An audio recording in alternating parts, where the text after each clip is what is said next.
Падот на Социјалдемократскиот сојуз почнува од Штип.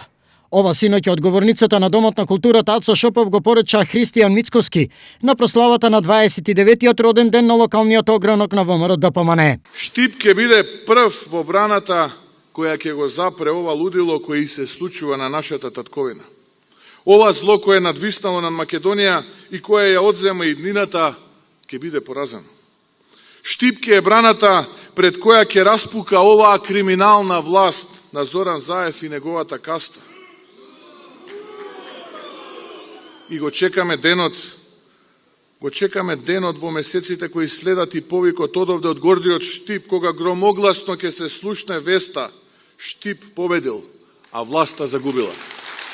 Состојбата во државата е алармантна, а народот гладен, истоштен и разочаран, констатираше Мицковски. Во Долни Подлог се сретнав со измамени оризопроизводители. Им ветувале субвенции, ги лажеле, им ветувале сигурна откупна цена и за тоа ги излажеле.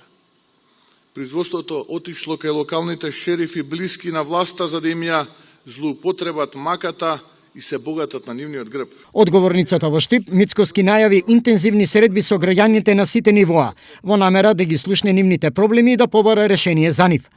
Ова за ВМРО ДПМНЕ е вовед во изработка на партиската програма и барањето за предвремени парламентарни избори. Синоќешната трибина во Штип и посетата на Мицковски беше дел од партиската агенда за одбележување на годишнината од формирањето на ВМРО ДПМНЕ и партиските ограноци.